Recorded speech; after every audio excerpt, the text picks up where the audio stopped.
함께 일어나셔서 찬송가 133장 힘차게 찬양드리겠습니다. 쭉 이어서 찬양드리겠습니다.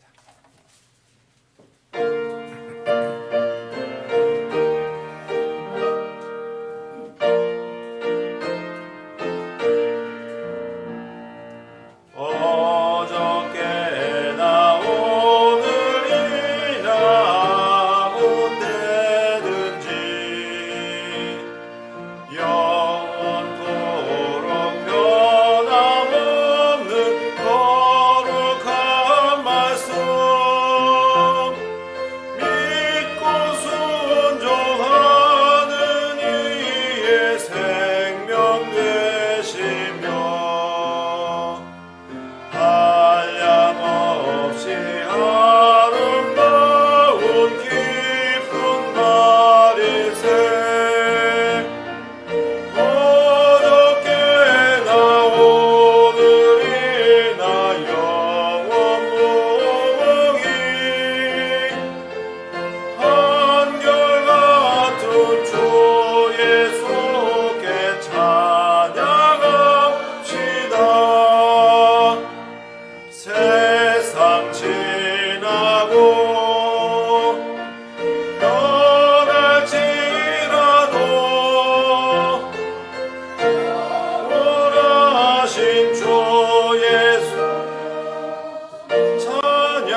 기도드리겠습니다. 아버지 하나님 감사합니다. 지난 한 주간도 주님의 섬세한 손길로 돌봐주심에 감사드립니다. 한 주간 삶의 과정을 통해 우리의 한없는 악함과 약함을 보게 되고 그런 우리를 한없는 사랑으로 돌보신 주님의 사랑의 수고를 바라봅니다. 최선의 상태에서도 걸레 같은 우리를 사랑하셔서 이 자리에서 주님을 아버지라 부를 수 있는 자녀 삼아 주심에 감사와 찬양을 올립니다. 하나님이신 주님께서 죽기까지 한 사랑을 받은 우리는 그 사랑을 사실 잘 느끼지 못함을 고백합니다. 주님의 그 크신 사랑을 느끼고 감사드릴 수 있는 마음의 회복을 이 삶 속에서 풍성히 허락하여 주시옵소서. 이 예배의 시간을 통해 주님의 크신 은혜에 영광 돌릴 수 있는 깨달음의 은혜를 부어 주시옵소서. 단에서 말씀을 선포하는 주의 종의 마음을 담대하게 하시고 말씀을 받는 지체들의 마음밭을 옥토가 되게 해주셔서 받은 말씀이 마음판에 잘 심겨지고 자라게 하여 주시옵소서. 주님께서 주신 말씀을 따라 이 땅에서 우리 각자에게 허락하신 헛되고 짧은 한평생의 시간을 우리 각자가 살아갈 때에 주님의 종으로서의 삶을 주님과의 행복한 동행 안에서 잘 감당할 수 있기를 소망합니다. 곧 다시 오셔서 공중에서 우리를 부르실 거룩하신 예수 그리스도의 존귀하신 이름으로 기도드립니다. 아멘. 모두 앉아주시기 바랍니다. 찬송가 401장 찬양 드린 후에 헌물 드리도록 하겠습니다.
주님 앞에 드린 헌물 위에 기도드리겠습니다. 너희는 먼저 첫째로 하나님의 왕국과 그분의 의를 구하라. 그리하면 이 모든 것을 너희에게 더하시리라. 아멘. 사랑이 많으신 하나님 아버지, 모든 감사와 찬양을 아버지 하나님께 올려드립니다. 오늘도 이렇게 귀한 주님의 사랑하는 백성들 한자리에 모여서 이렇게 찬양과 경배 드릴 수 있는 환경과 건강을 허락하여 주심에 감사를 드립니다. 주님, 항상 저희들의 신실한 목자가 되어주셔서 삶의 모든 순간 저희들을 지켜주시고 올바른 것으로 인도해 주신 주님의 손길을 기억합니다. 심지어 저희들이 알지 못하는 부지중의 순간에도 늘 주님의 손길과 인도하심이 우리의 모든 삶 가운데 함께 있었음을 주님 앞에 또한 감사로 고백을 드립니다. 주님, 이 모든 은혜에 감사하여 우리 모든 사랑하는 지체들이 이 거친 삶 가운데서 자신의 책임을 다하고 열심히 땀으로 모은 물질을 주님 앞에 헌물로 가지고 나왔습니다. 주님 귀히 여겨주시고 이 모든 것을 기뻐 받아주셔서 이 헌물을 아버지의 왕국과 그분의 의의를 이루고 성취하는 일에 귀하게 사용하여 주시옵소서. 비록 저희들이 주님 앞에 가지고 나온 이 물질이 적은 물질이오나 주님께서 많은 자들을 먹이시고도 12광줄이나 남기셨던 모든 은혜에 풍성하신 하나님이라는 것을 우리가 기억하고 있습니다. 주 예수 그리스도는 어제나 오늘이나 영원토록 변치 않으심을 믿음으로 고백드리며 오늘 저희가 드리는 이 작은 헌물도 동일하게 사용하여 주시어서 이 지역교회 안에서 이 또한 이 지역교회를 통해서 이루시고자 작정하신 모든 일들 이루시고 성취하길 원합니다. 또한 이 헌물을 주님 앞에 드린 모든 지체들에게 정말 합당한 보상과 은혜를 허락하여 주시옵소서. 마음은 원이지만 주님 앞에 드리지 못한 우리 지체들의 마음을 주님께서 알고 계십니다. 주님, 로마 압정에 있던 초세기 교회 모든 성도들도 주님께서 입히시고 공급하셨습니다. 하물며 오늘날을 사는 우리 모든 백성들이겠습니까? 모든 삶 가운데서 주님께서 크신 긍휼과 은혜를 베푸시어서 필요한 것들을 공급해 주시고 자유로운 가운데 주님을 섬기는 우리 모든 지체들 되게 하여 주시옵소서. 주님, 정말 가정의 책임을 위하여 열심히 생계를 수고하는 우리 모든 형제 자매님들 주님의 손에 올려드립니다. 늘 범사에 육신으로 먼저 강건하게 해주시고 아프지 않게 해주시고 코로나19 상황에서 그 모든 전염병으로부터 우리 지체들을 지켜주시길 원합니다. 예수님의 보혈로 구원받은 우리 지체들을 통하여서 일터와 사업장 모두가 복을 받고 모든 어려운 장애물들이 제거되며 맡겨주신 모든 일에 있어서 더욱더 풍성한 소출과 결과내는 우리 모든 지체들 되어서 더욱더 기쁨으로 주님 섬기며 주님의 다시 오심을 맞이하는 우리 모든 지체들 되게 하여 주시옵소서. 주님, 몸이 아픈 우리 모든 지체들도 동일한 역사에 주셔서 나는 치료하는 주니라고 말씀하신 주님께서 그 약속의 말씀대로 모든 환부마다 손을 얹어주셔서 그 육신의 연약함 치료해 주시고 하나님께서 지역교회와 놀랍도록 함께 하시는 그 간증들이 우리 안에 더욱더 넘치게 하여 주시옵소서. 오늘 말씀을 선포하는 설교자에게 복을 주시어서 주님 선포하는 메시지 위에 하나님의 영으로 기름 부으시고 능력으로 선포되는 그 말씀이 우리 모든 회중에게 격려와 세워줌과 위로와 그리고 아주 귀한 영적 성장의 자양분이 되는 그런 복된 시간이 되게 하여 주시옵소서. 예수님의 이름으로 기도드립니다. 아멘.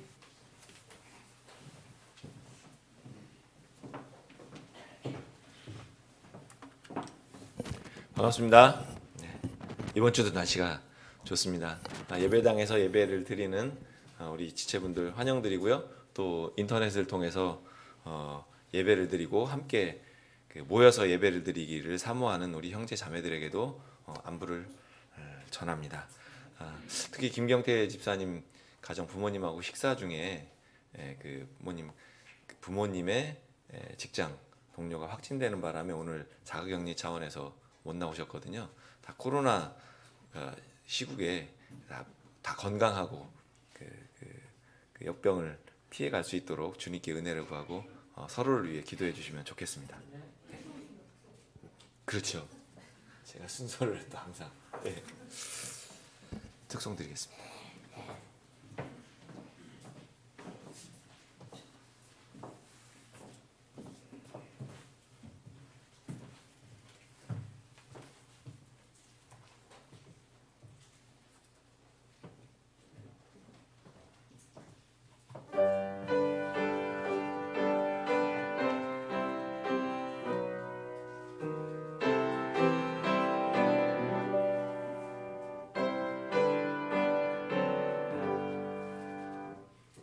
고생과 수고가 다 지난 후 광명한 천국의 편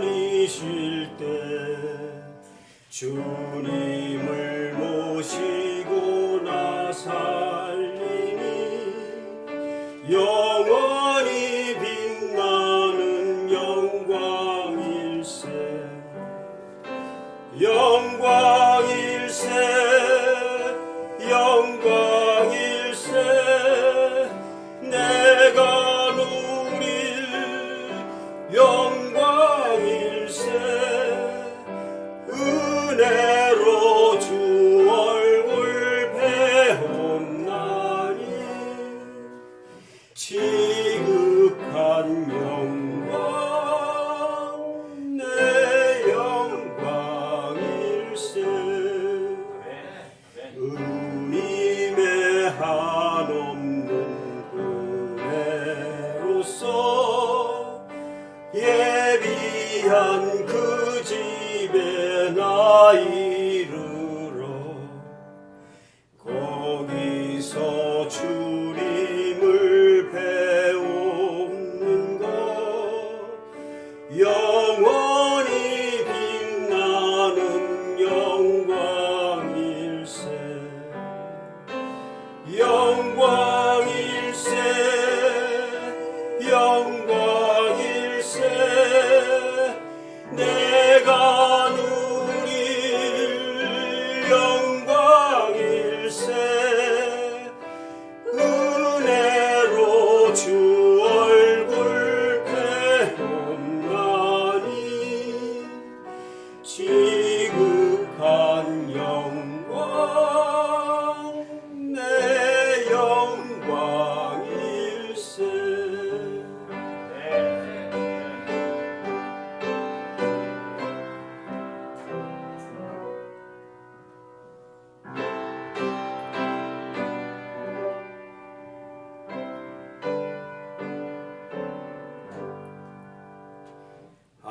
앞서간 친구를 만나볼 때 기쁨이 내 맘에 차려니와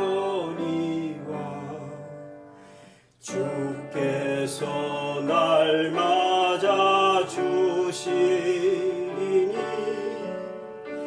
영원히 빛나는 영광일세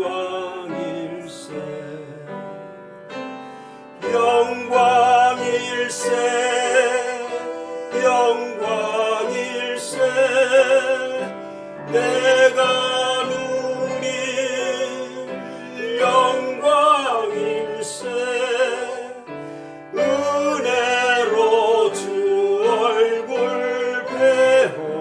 배움나니 지극한 영광 내 영광일세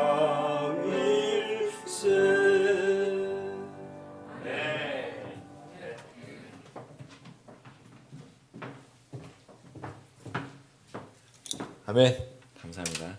큰 은혜가 되었습니다. 네. 무슨 정신으로 사는지 잘 모르겠습니다. 이런 거 보면 하나님의 은혜임이 확실합니다. 많이 위로를 받으시기를 바랍니다. 네. 내일은 출근해야 될 텐데. 네, 그렇습니다.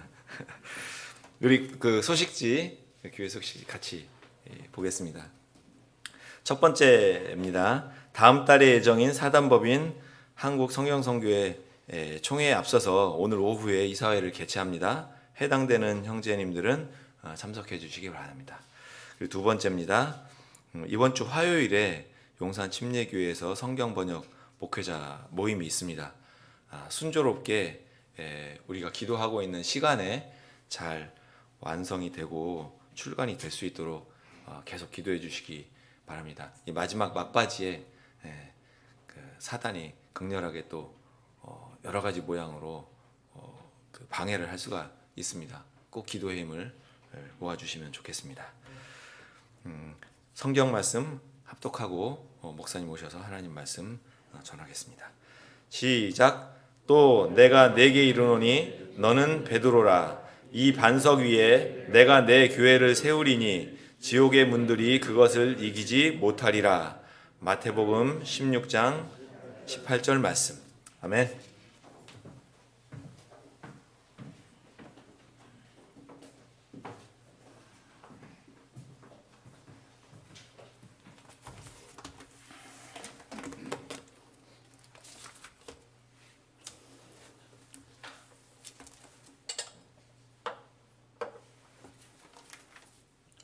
자, 오늘 우리 지체들 앞뒤 좌우 지체들 서로 좀 인사 좀 나누시죠. 네. 오늘 많이 못 나오셨지만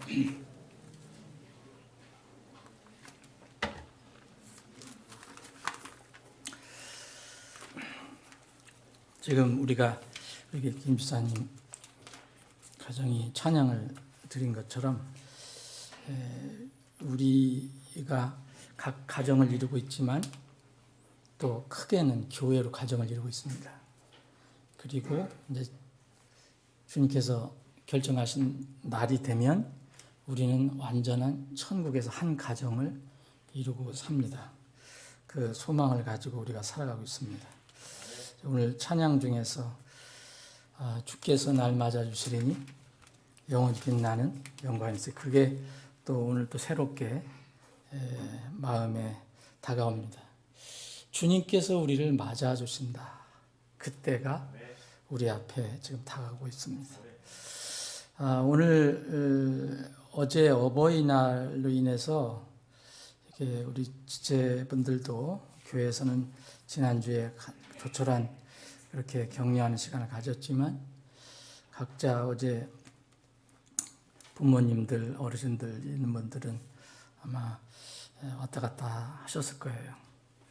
저는 사정으로 그렇게 못했는데 오늘 우리가 서로 지체들 생각하면서 그리고 또 오늘 나오지 못한 분들 어르신들은 또 아프신 분들이 많은데 생각하면서 통일찬송가 304장 1절 4절 오늘 함께 드리겠습니다. 우리 어르신들, 어버이 여러분들 각자의 부모님을 생각하면서 그리고 궁극적으로는 우리가 뵐 우리 아버지 하나님을 생각하면서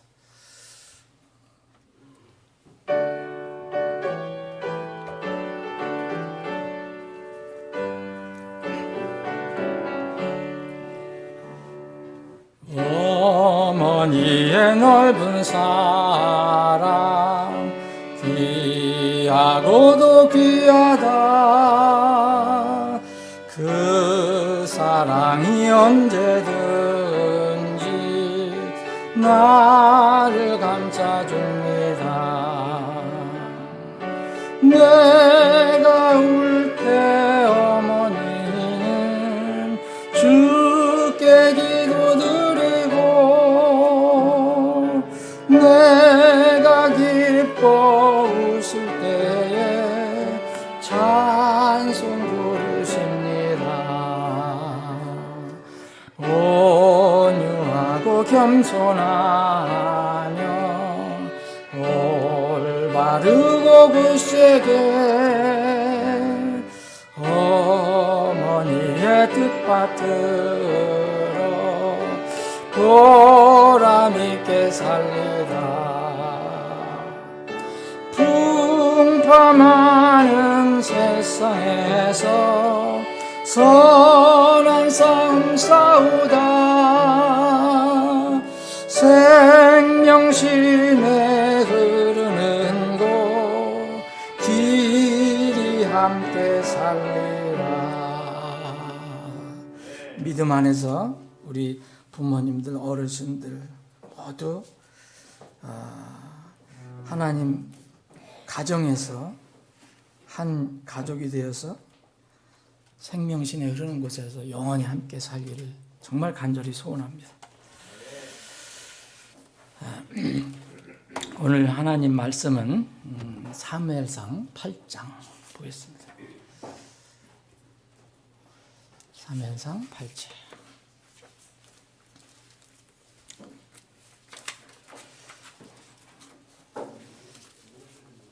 사무엘상 8장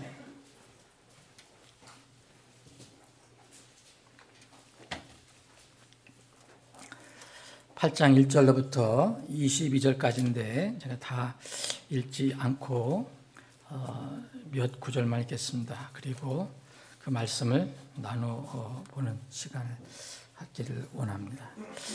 사무엘이 늙음에 자기 아들들을 이스라엘의 재판관으로 삼으니 이제 그의 맏아들의 이름은 요엘이요 둘째 아들의 이름은 아비아도라. 그들이 부엘세바에서 재판관이 되니라. 재판관은 이게 사사, 우리 여기 나온 사사기에 나와 있는 사사들과 같은 의미입니다. 그의 아들들이 그의 길들로 걷지 아니하고 옆으로 돌이켜 이익을 추구하며 뇌물을 취하고 재판을 굽게 하니라.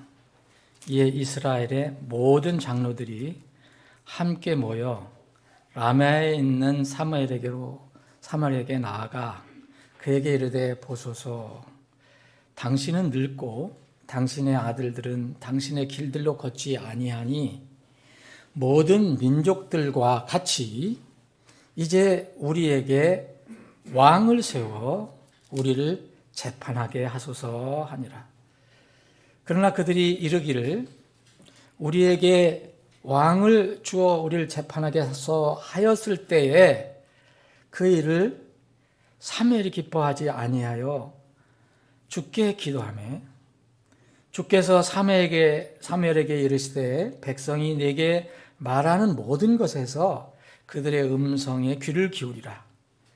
그들이 너를 버리지 아니하고 나를 버려서 내가 자기들을 통치하지 못하게 하려 하였느니라. 뒤에 몇 구절 더 읽겠습니다.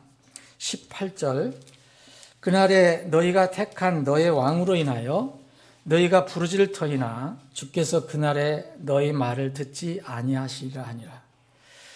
그럼에도 불구하고 백성이 사무엘의 목소리에 순종하기를 거부하여 이르되 아니로소이다. 우리에게 우리를 다스릴 왕이 있어야 하리니 그리하여야 우리도 모든 민족들과 같이 되어 우리 왕이 우리를 재판하며 우리 앞에 나가서 우리의 싸움을 싸우리이다 하니라.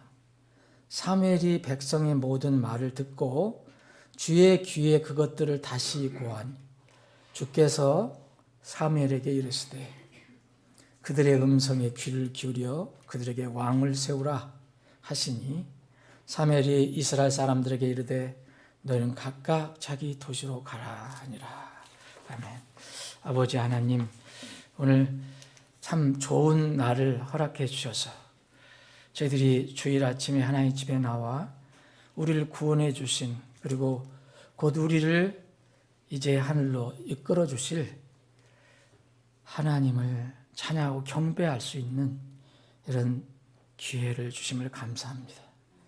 이 시간에 또 귀한 하나님의 생명의 말씀을 우리에게 허락하셔서 둔한 머리고 둔한 가슴이지만 이 말씀을 함께 나누어 주님께서 주시는 교훈을 얻을 수 있게 해주셔서 감사합니다. 이 시간 성령 하나님께서 우리 각자의 마음을 주장해 주셔서 주님께서 우리에게 허락하신 이 말씀을 통해서 필요한 생명의 양식을 얻는 시간이 되게 해 주시옵소서. 거룩하신 예수님의 이름으로 기도합나이다. 아멘.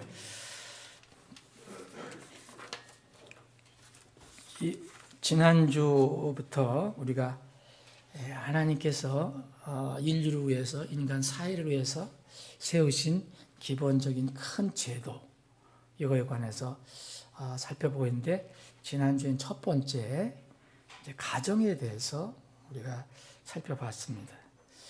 오늘은 이 국가와 가정의 관계를 좀 살펴보고 시간이 되면 교회까지도 살펴보기를 원합니다.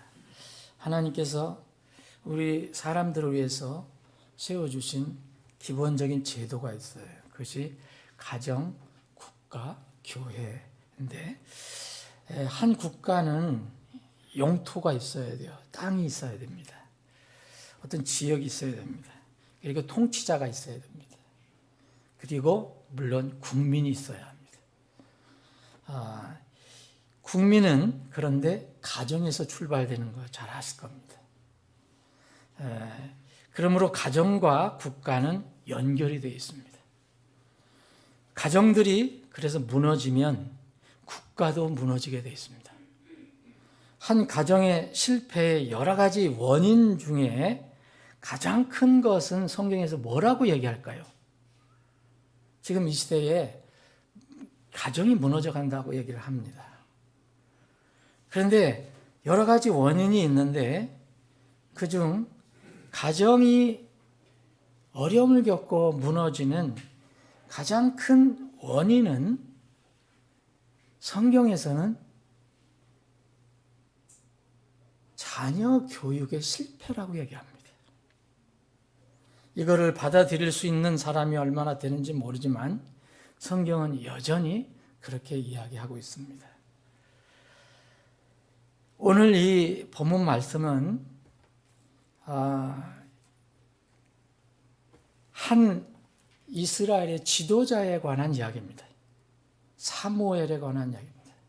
사무엘 정말 훌륭한 하나님의 사람이고 이스라엘의 지도자였습니다. 그런데 이 사무엘이 세워지기 전에는 바로 어떤 또 이스라엘의 특별한 어떤 훌륭한 지도자가 있었습니다. 그 지도자가 바로 제사장 엘리입니다. 제사장이면서 동시에 사사, 재판관이었습니다. 그런데 이 제사장 엘리의 문화에 들어가서 여러 가지를 배우고 익히고 훈련했던 사람이 바로 사무엘입니다. 근데 이 제사장 엘리의 가정, 엘리의 여러 가지 삶을 보면 그 가정에 큰 실패가 왔는데 이 실패의 문제는 바로 자녀 교육의 실패에서 왔습니다. 이것은 우리가 쉽게 잊어버릴 수 있는 성경의 계시인데도 여전히 우리는 이거에 대해서 약간 감각이 없습니다. 사무엘상 2장을 보면 이 사건을 세세하게 기록을 해두고 있습니다. 여러분 사무엘상 2장에 보면 이 엘리 제사장, 이때 당시의 제사장은 이스라엘의 최고 통치자라고 볼 수 있습니다. 왜냐하면 왕이 세워지기 전입니다. 곧 이른바 왕정제도, 우리나라 지금 대통령이 세워졌는데 이런 대통령 제도, 왕정제도가 세워지기 전에 이스라엘에게 주님께서 주신 독특한 제도가 시행되고 있었던 때입니다. 그래서 왕이 세워지기 전에 이 엘리는 이스라엘의 어떤 면은 최고 지도자였습니다. 그런데 이 엘리가 실패한 내용을 성경은 쭉 기록하고 있습니다. 사무엘상 2장에 보면 이 12절에 보면 이제 엘리의 아들들은 벨리아의 아들들이더니 그들이 주를 알지 못하더라. 이렇게 이야기합니다. 어떻게 엘리 제사장의 아들들이 당연히 제사장이 또 돼야 되는데 성경은 벨리알의 아들들, 지금 이 용어로 말하면은 아주 못된 자식들이었다는 거죠. 예. 우리가 좀 요새 용어로는 어떨까요? 조폭, 폭력배, 아니면 길거리에서 남 덩치는 이런 벨리알의 아들들이라. 그래서 제사장의 아들인데도 주를 알지 못했다고 성경은 그냥 단순하게 얘기하고 있습니다. 그래서 이 제사장이 그때 당시 백성과의 관계가 있지 않습니까? 하나님께 이렇게 제물을 드리면은, 특히 이제 고기를 드리면 이것들을 취해가는 거예요. 하나님께 드리는 것을 중간에서 이 엘리의 아들들이, 제사장 아들들이니까 제사장 직분을 가지고 있으니까 이게 마음대로 취해가는 거예요. 그러니까 백성들도 그렇게 하면 안 된다. 우리가 드리고 난 뒤에 주겠다 해도 여기에 이제 여기 쭉 읽어보시면 16절에 보면 지금 당장 날 것을 내놔라. 그렇지 않으면 내가 뺏어갈 거다라까지 막 얘기합니다. 정말 벨리알의 아들들입니다. 그래서 성경은 이렇게 이야기합니다. 10절에 보면 이 청년들의 죄가 주 앞에 심히 컸으니 이는 사람들이 주의 허물을 멸시하기 때문이다. 이게 무슨 얘기입니까? 백성들이 주의 허물을 멸시했다는 게 아니라 제사장의 아들들이 이렇게 하니까 하나님께 드린다는 이 헌물을 정말 우습구나. 그렇게 백성들이 생각한 거예요. 누구 때문에? 엘리의 아들들 때문에. 그래서 이제 이 이스라엘 전 국가에 서서히 문제가 생기기 시작합니다. 이 가운데 이제 이 사무엘이 어린 나이로 그 문화에 들어가서 이제 훈련을 받는 겁니다. 결국은 이 엘리가 자기 두 아들에 대한 교육, 훈련을 아버지로서, 부모로서의 권위를 포기하고 계속 방치함으로 인해서 큰 가정에 문제가 생기고 결국은 국가적으로도 문제가 생깁니다. 이 적인 블레셋이 쳐들어와서 원수 나라였는데 쳐들어와서 그때 당시 하나님을 상징한다는 법궤까지 뺏어가 버리고 말입니다. 전쟁이 났는데. 이게 나라가 가정도 꼴도 아니고 나라가 꼴이 아닙니다. 지도자가 그렇게 됐으니까. 다시 말씀드리면 그때는 왕이 없습니다. 엘리가 최고의 지도자입니다. 그런데 그 가정도 무너졌고 나라도 무너져가기 시작합니다.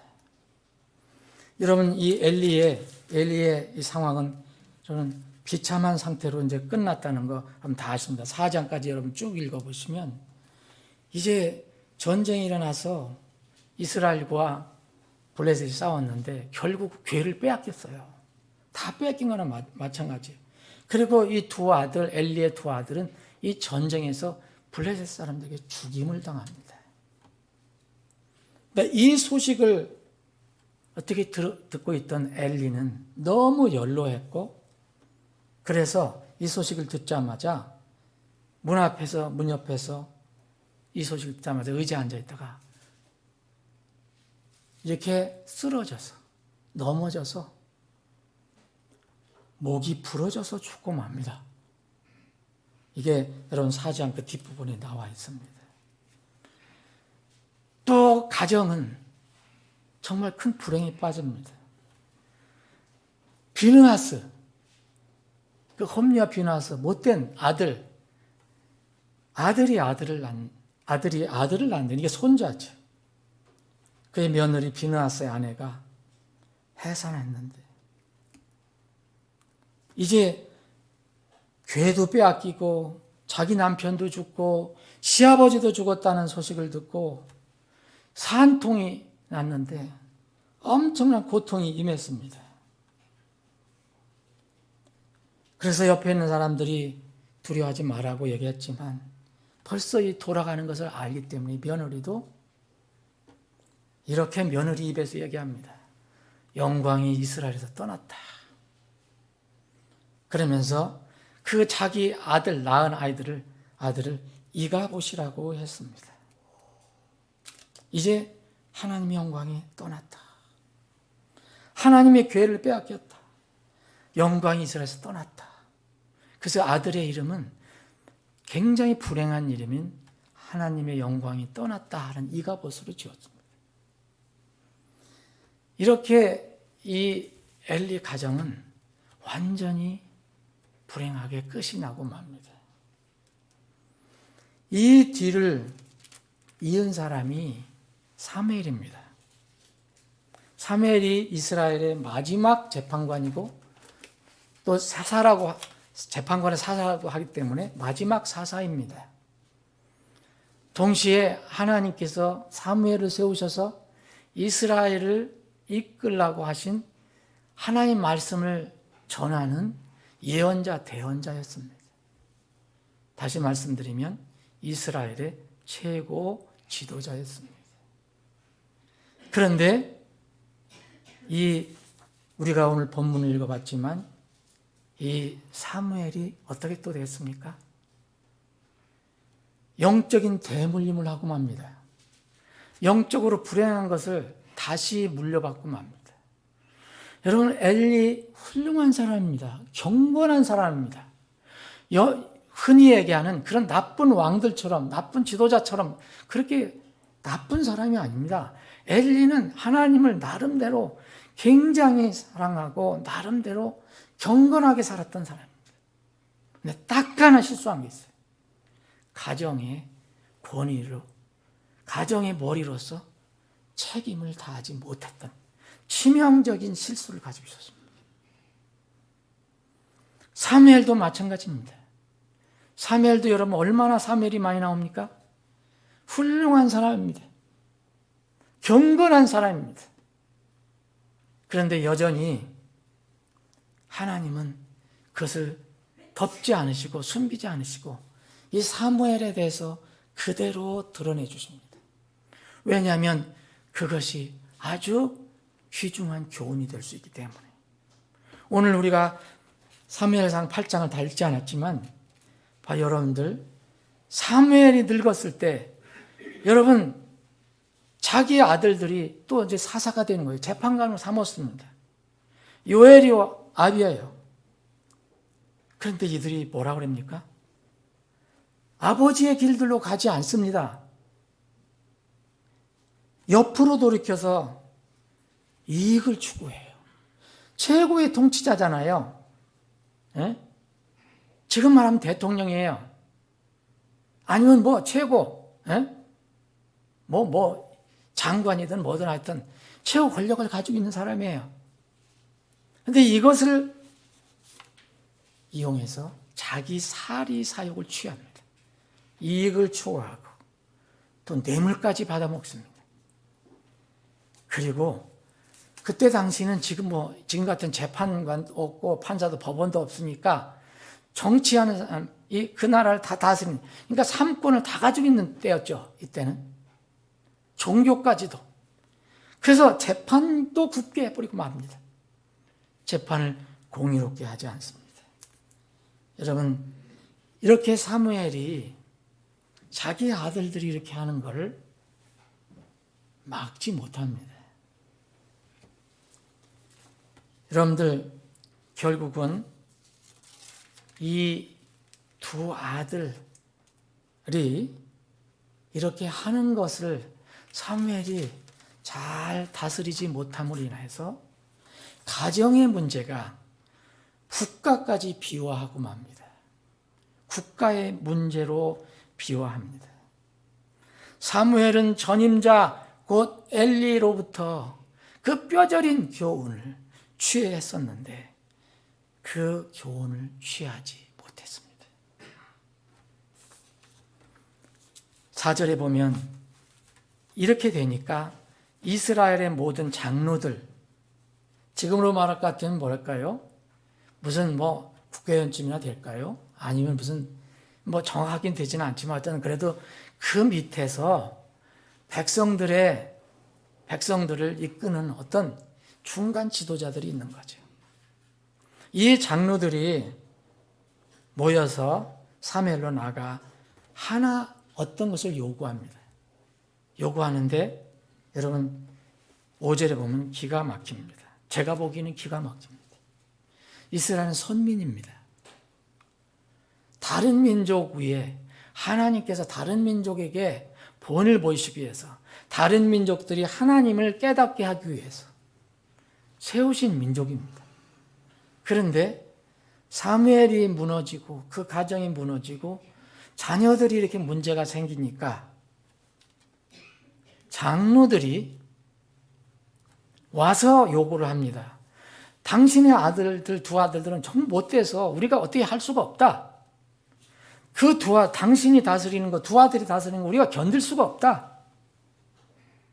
당신은 늙고, 이거 좋은 말로 한 겁니다. 돌려가면서.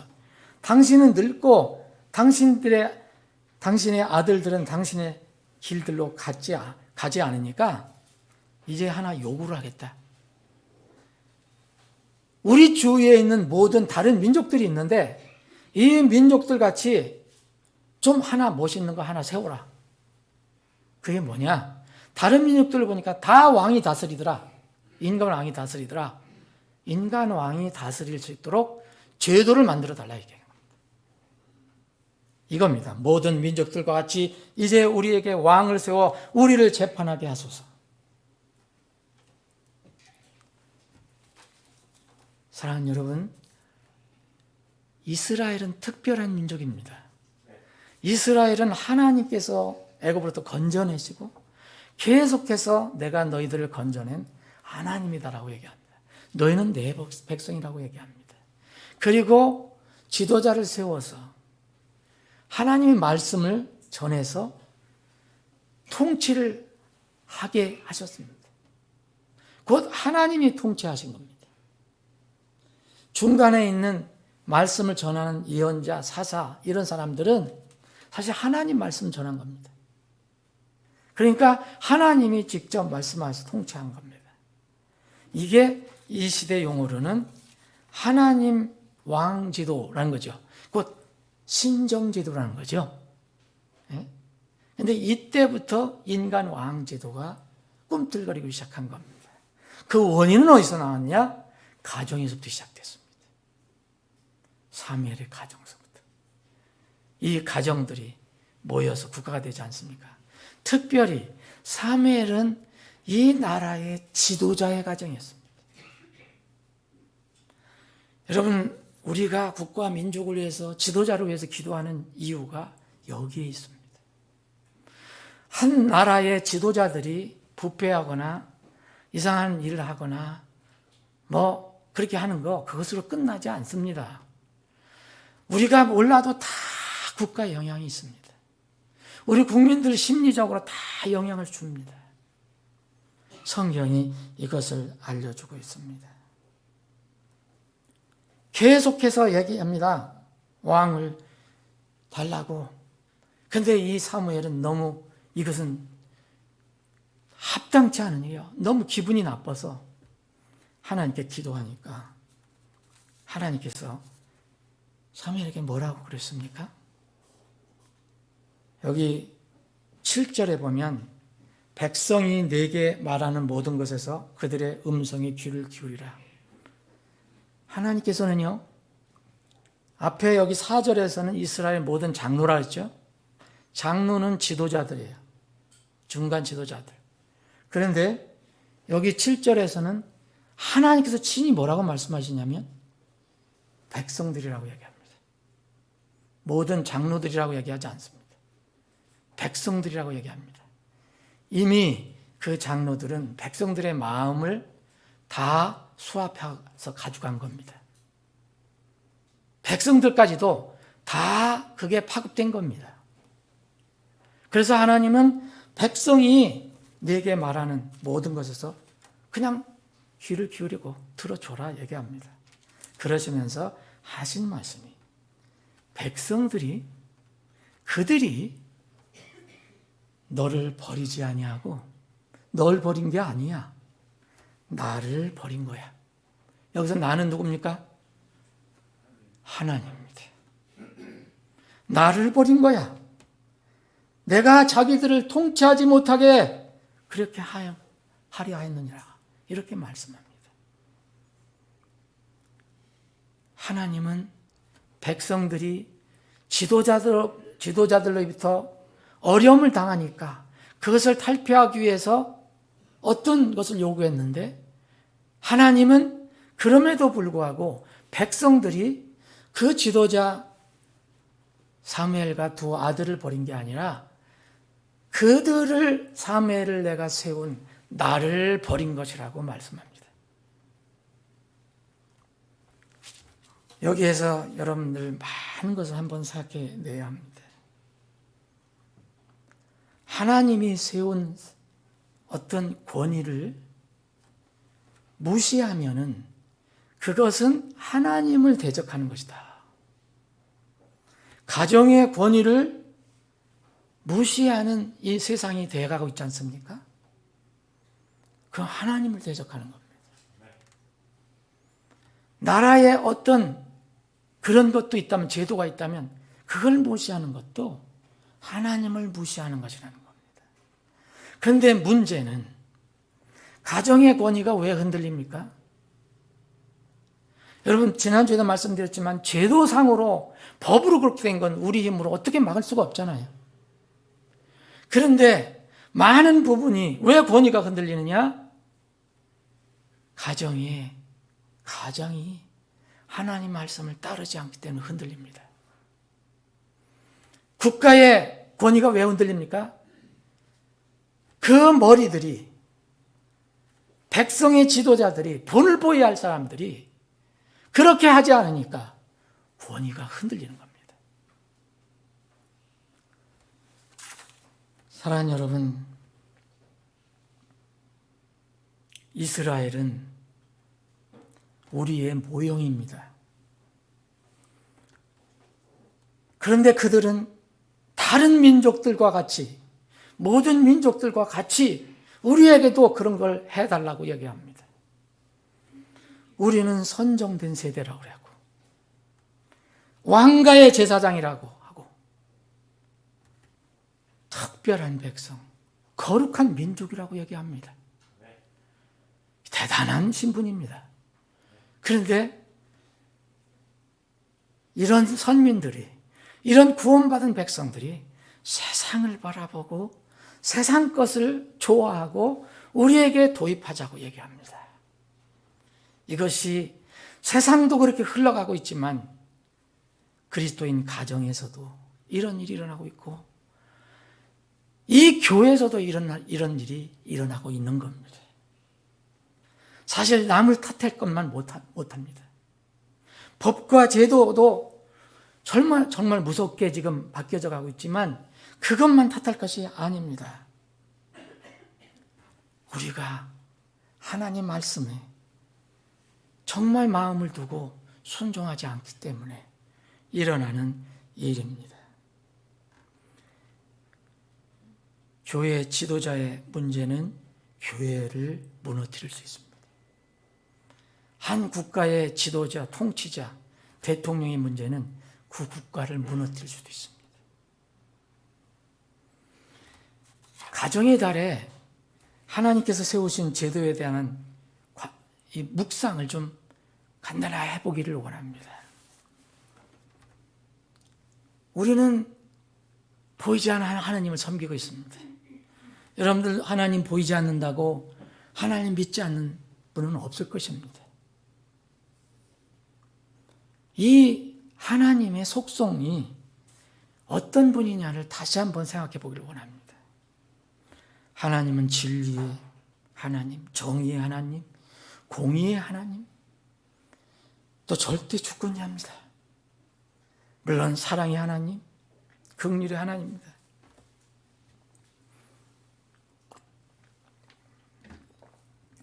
그런데 하나님은 법은 세우십니다.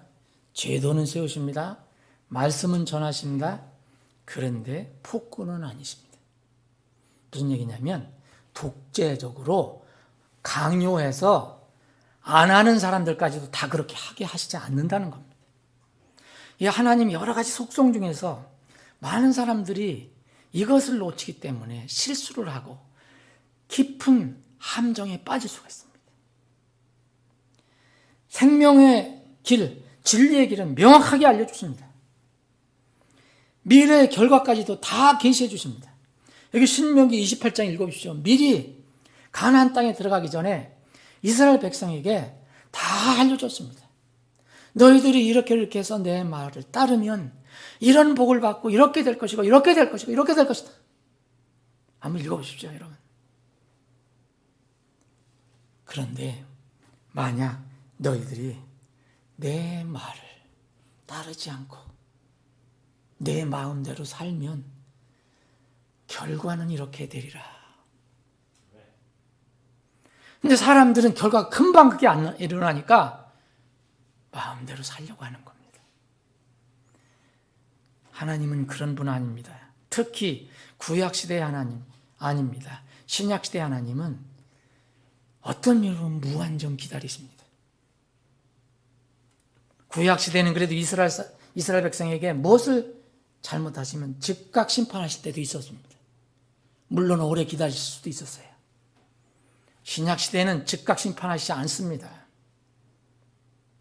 여러분, 이 신약 시대에서 하나님을 지금 대적하고 하나님을 욕하고 그런 사람 많지 않습니까? 하나님이 하늘에서 번개를 때려갖고서 그 사람 걷어갑니까? 그렇게 하실 수 있는 분이에요. 구약에는 그런 게 나옵니다. 한순간에 적군을 그냥 십몇만 명씩 죽여버릴 수도 있어요. 하나님은 그렇게 하시지 않습니다. 지금은 정말 은혜의 시대입니다.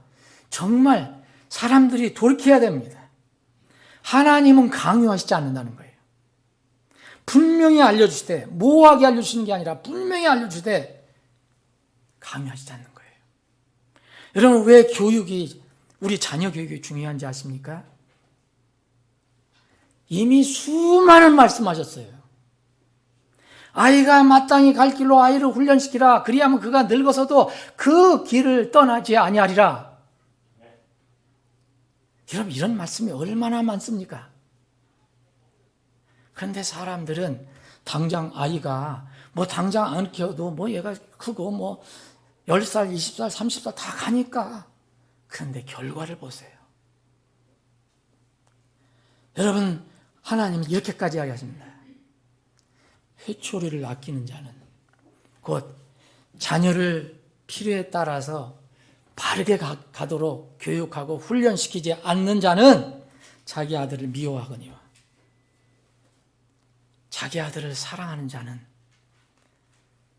제때에 그를 징계하느니라. 여러분, 엘리야하고 사무엘의 결정적인 실수가 뭔지 아십니까? 이거였습니다. 여러분, 쭉 읽어보십시오. 모른 채 했습니다.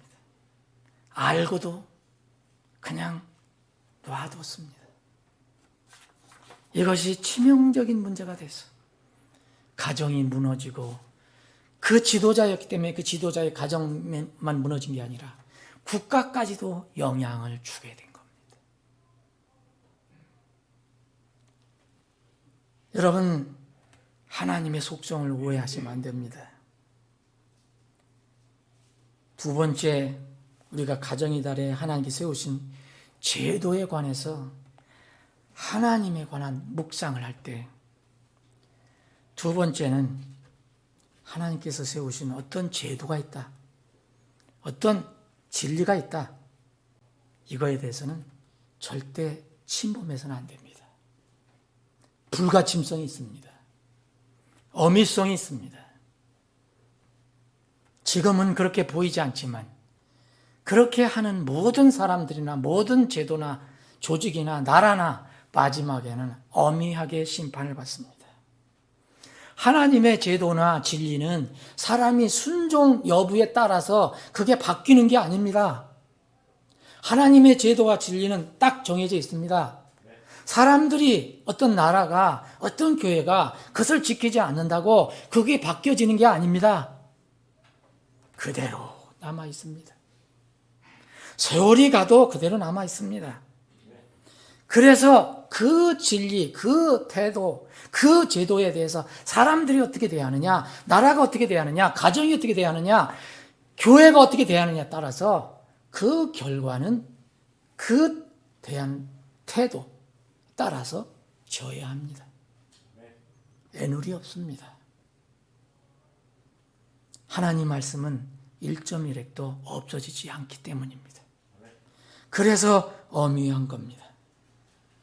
하나님께서 이스라엘 백성에게 왕 세워달라고 그러니까 저들이 나를 버렸다. 귀를 기울여 봐라. 그 마음은, 하나님의 마음은 그래도 백성들이 좋은 길로 가야 되니까 하나님께서 말씀하십니다. 그래, 너 분명한 진리를 분명히 얘기해주되 내가 말하는 걸 다시 한번 전해라. 저들이 다른 민족들처럼 그 멋있어 보이는 왕제도를 두라고 하는데, 그러면 그 왕 제도를 두려면은 이런 문제가 있는 것을 앞으로 있을 것이라는 것을 알려줘라. 그게 바로 여러분 10절 11절부터입니다. 소위 얘기하면 왕의 규범입니다. 왕 제도를 세우려면 어떻게 해야 될 것인가? 너희들은 지금 이방 민족들이 그렇게 왕제를 세우면 겉으로 보기에는 멋있고 왕이 뭐 백마를 끌고 오고 병거를 끌고 오고 멋있고 사람들 대동하고 뭐 풍악을 울리고 멋있어 보이지만 그 뒤에 있는 이런 어려움이 있는 것을 알려줘라. 그래서 여러분 여기에 11절부터 17절까지가 바로 그 얘기입니다. 왕의 규범을 그렇게 세우려면 뭐냐? 너희 아들, 딸들 다 취해갈 거다. 그렇잖아요. 군사를 다 만들려면. 딸들은 다 취해서 또 왕을 저기 하는 그 밥도 만들고 먹을 것도 만들고 뭐 시중을 들고 다 해야 되잖아요. 보세요. 너희 아들들을 취한다 그랬죠? 너희 딸들을 취한다 그랬죠? 13절에? 그것뿐입니까?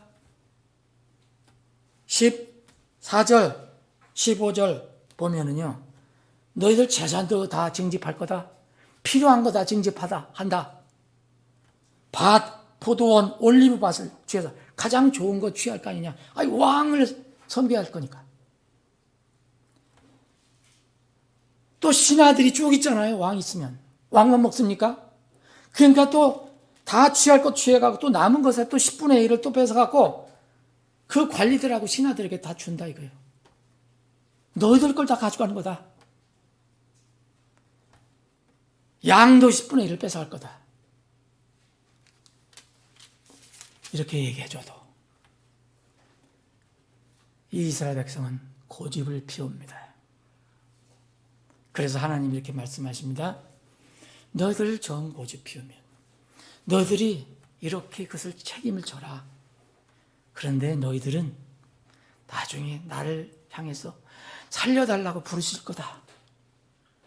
그때 되면 나는 듣지 않겠다.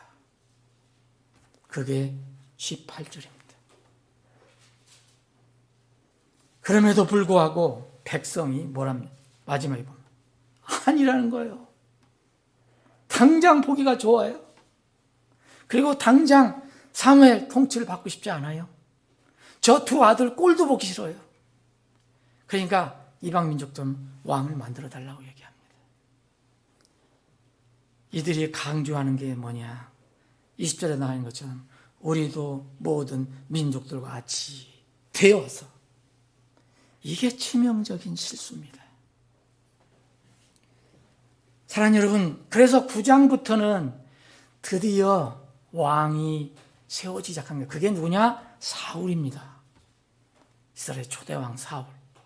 이때부터 사울 왕부터 다윗 왕부터 다윗 왕 후손들이 얼마나 많은 왕들이 나와서 그 악한 왕들 때문에 얼마나 고생했습니까?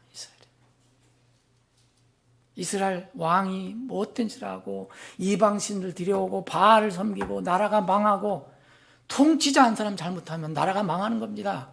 이 나라 대통령 잘해야 됩니다. 의정자들 잘해야 됩니다.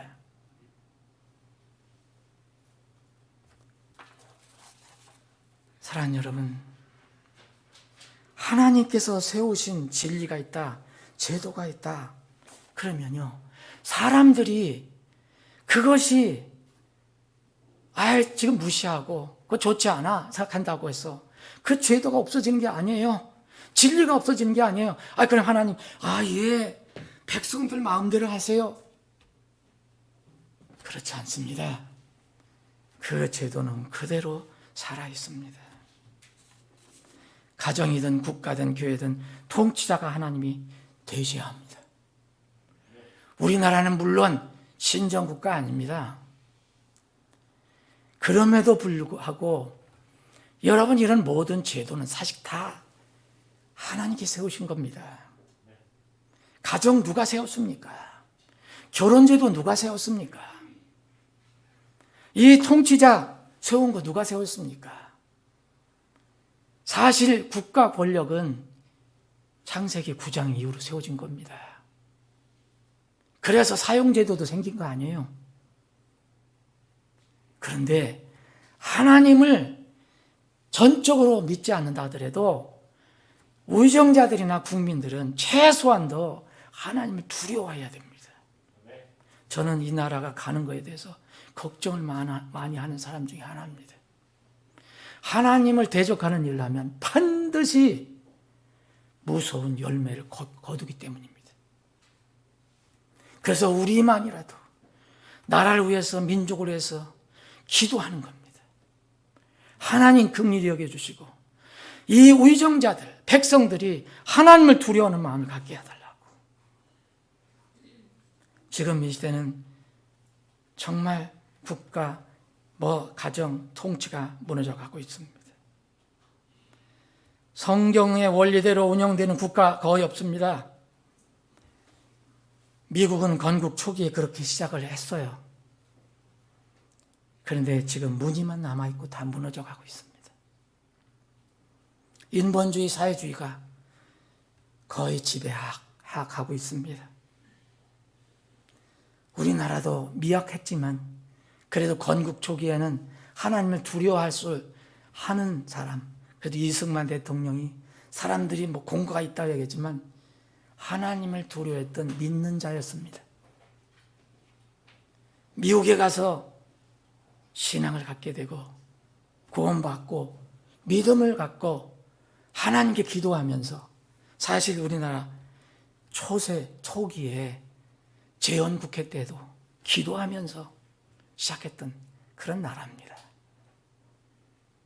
그런데 인본주의 들어오고 무슨 세상에 이런 무슨 이상한 것들이 들어와서 이제는 기독교인이라는 것 자체를 숨기려고 합니다. 기독교인 얘기하면 엄청난 화살이 몰려들죠. 지금은 이 나라가 거의, 저는 우리나라가 모든 국민이 신정국가의 어떤 그런 국민이 되기를 원하는 것은 아닙니다. 가능하지도 않고요. 그러나 기본적으로 남아있던 기독교 교회들도 이 정신을 놓고 있는 거예요. 여러분, 기독교에도 이상한 사상을 가지고 있는, 소위 얘기하면 그런 사회주의 사상 가지고 있는, 좌파 사상 가지고 있는 기독교인들이 얼마나 많고 교회들이 얼마나 많은지 여러분 아십니까? 목사들이 얼마나 많은지 아십니까? 참 그런 면에서는 걱정입니다. 성경은 변함이 없습니다. 여러분, 정말 이 나라에 소위 교인 정치인들은 있어도 하나님을 진실로 두려워하는 정치인들은 거의 없는 것 같아요.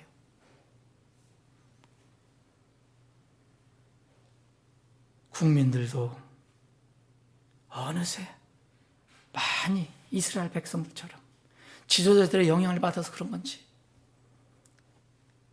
이제 국민들도 거의 이런 걸 다 잊어버린 것 같아요. 이제 곧 6.25가 돌아오는데 이 동족상잔 6.25를 일으킨 북한, 중공 공산주의를 오히려 미워하고 심지어 이 땅에 공산주의 제도를 세우려는 사람들이 있다는 건 참 놀랍습니다. 공산주의를 체험하거나 직접 전해 듣지 못한 10대에서 50대까지. 50대는 알 것 같습니까, 여러분? 여러분 잘 모릅니다. 공산주의가 얼마나 무서운지 모릅니다. 이론상으로만 압니다. 공산주의 다 똑같이 나눠가자면 얼마나 좋습니까? 평등하고. 이런 이론적인 사회주의 공산주의에 대한 환상을 가지고 있어요, 국민들이. 여러분, 강원도 춘천, 홍천에 여러분도 아실 겁니다. 중국 공산당 어떤 기관이 지원하는 대규모 차이나타운을 건설하는데도 관심이 없습니다. 여러분, 나라와 나라가 교류하는 건 뭐가 나쁩니까? 근데 그들이 하는 건 뭡니까? 거의 다 공산주의 사상, 자기들 일방적으로 주입하려고 하는 거 아닙니까? 김치도 자기들 거고, 뭐 한복도 자기들 거고 뭐 좋은 거면 다 자기들 거라는데 공산주의는 그런 거 아닙니까? 그런데 한편 더 떠갖고서 무슨 중국은 대국이고 한국은 중국의 속국이다라고 얘기하는 공무원들도 있습니다. 이게 말이 됩니까? 또 국가의 방송국이라고 하는 KBS에서는 얼마 전에 무슨 역사 무슨 다큐멘터리라고 하는 이름으로 거창한 이름으로 김일성과 북한 정권을 미화하는 다큐멘터리를 방영하려다가 일부 항의하니까 연기했지 않습니까? 여러분 이게 뭔지 아십니까? 전부 사실은 그럴듯하게 이야기하지만 뭐 역사라는 이름으로 하지만 다 미화하는 겁니다. 요새는 대담합니다. 얼마 전에 어떤 출판사에서는 김일성 회고록이 나왔어요. 이 사람들이 좋아하는 언어가 더불어요. 세기와 더불어. 이게 뭔지 아십니까? 출간을 했어요. 그러니까 돈 벌려고 대형 서점들 다 팔았어요. 교보문고 무슨 인터넷 뭐 다 팔았어요. 근데 요새는 중단했다고 합니다. 이게 뭔지 아십니까? 가격은 얼마나 비싼지 몰라요. 20 몇만 원에서 30만 원까지 가요. 그런데 많이 팔린다는 거예요, 또 이게. 이게 말이 회계록이지 김일성 우상화, 공산주의 미화 내용입니다. 전부.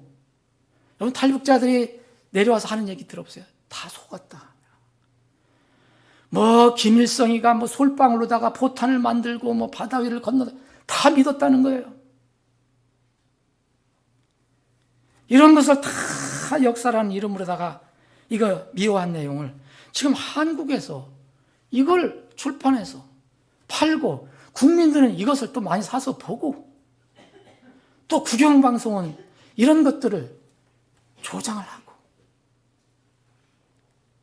여러분 정말 공산주의 한번 다시 물들면 이 나라는 존재하지 않습니다. 여러분 여러분 6.25 전쟁 때 인권을 강조한다고 하는 사람들의 손에 의해서 얼마나 많은 사람이 죽었습니까? 김일성 때문에. 김일성은 외국에서도 지금 전범으로 취급하고 있습니다. 그런데 우리나라는 왜 미워합니까? 국가원 60만 명이 죽었고 민간인 100만 명이 죽었습니다. 한 사람 그 지도자의 욕심 때문에. 사랑하는 여러분, 지금 기도할 때입니다. 가정을 위해서, 나라를 위해서. 지금 요새 장관 후보자들 보십시오. 저는 이게 정상이 아니다. 아니 최소한도 어디 양심에 정이 있으면 난 미안해서라도 난 못합니다. 아이고 사퇴합니다. 할 텐데 얼마나 떳떳합니까? 그 정도면 아무 문제가 없다는 겁니다. 물론 털어서 뭔지 알는 사람 어디 있습니까? 그런데 지도자는 달라야 합니다. 지도자가 잘못되면 지도자의 가정만 문제가 되는 게 아니라 나라에 문제를 가져옵니다. 사랑하는 여러분, 우리는 무엇을 기다립니까? 주님께서 다스리시는 완전한 나라, 그리스도의 왕국을 기다립니다. 그 왕국이 올 겁니다. 근데 그 왕국이 오기 전까지는 완전하고 거룩한 공의의 나라, 그 왕국, 예수님이 왕이 되어서 다스리시는 그리스도의 왕국이 올 때까지 우리는 이 땅에 살아가야 합니다. 한 나라에 소속돼 살아가야 합니다. 한 지도자 밑에서 살아가야 합니다. 그래서 매일 나라와 민족을 위해서 기도해야 합니다. 이 나라와 이 백성이, 이 민족이 하나님의 손에서 들림받아서 쓸 수 있도록. 사랑하는 여러분, 교회도 마찬가지입니다. 교회는 비진리가 들어오면 안 됩니다. 타협하면 안 됩니다. 그거를 적당히 넘어가게 하자 하면 안 됩니다. 물론 다 우리는 허물이 있습니다. 연약합니다. 품어주고 안고 가야 됩니다. 그러나 하나님 말씀 자체를 부인해서는 안 됩니다. 어떤 일이든지 그렇게 시작되면 교회는 주님의 순결한 교회가 되지 않고 마지막 때 주님께 예언하신 몸 파는 더러운 교회가 됩니다. 말씀 정리합니다.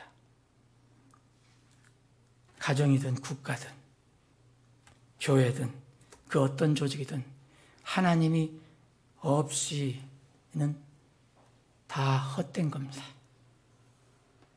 하나님의 말씀, 진리 없이는 다 헛된 것입니다. 주께서 집을 세우지 아니하시면 집을 세우는 자들의 수고가 헛됨이에요. 주께서 도시를 지키지 아니하시면 파수꾼의 깨어있음이 헛되도다. 무슨 소용이 있습니까, 여러분? 잘 먹고 잘 사는 거 그건 무슨 소용이 있습니까? 잘 먹고 잘 살아서 지옥 가는 게 뭐가 대단합니까? 좀 불편하고 좀 덜 먹더라도 그 영원한 나라, 그 아름다운 왕국, 완전하게 다스리시는 그 왕국에 들어가는 것이 더 좋지 않습니까? 그래서 우리는 우리 교회는 전도 선교를 해야 합니다. 끝까지 해야 됩니다. 하나님께서 여러분과 우리 교회와 우리나라와 민족을 하나님의 영광을 위해서 정말 귀하게 쓰시기를 다시 한번 간절한 마음으로 기도합니다. 기도하시겠습니다.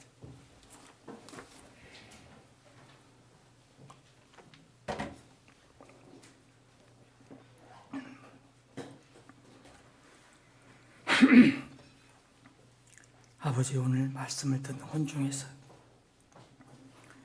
혹시 아직 구원받지 못한 혼이 있다면 성령께서 말씀으로 깨우쳐 주셔서 구원자 예수 그리스도를 믿고 받아들여 하나님의 자녀로 태어나는 귀한 역사가 있게 해 주옵소서. 우리에게 가정을 주신 하나님, 우리에게 민족과 나라를 주신 하나님, 감사합니다. 그러나 가정과 나라와 민족이 하나님의 말씀 없이, 하나님의 진리 없이 세워질 수 없습니다. 우리 가정이 하나님 말씀에 더 튼튼히 서게 하시고, 우리 교회가 말씀에 더 튼튼히 서게 하시고, 우리가 속한 이 나라가 말씀에 더 튼튼히 서게 해주셔서 지도자를, 위정자들 비롯한 국민들이, 백성들이 최소한 하나님을 두려워하는 마음을 갖게 해 주시옵소서. 거룩하신 예수님의 이름으로 기도합니다.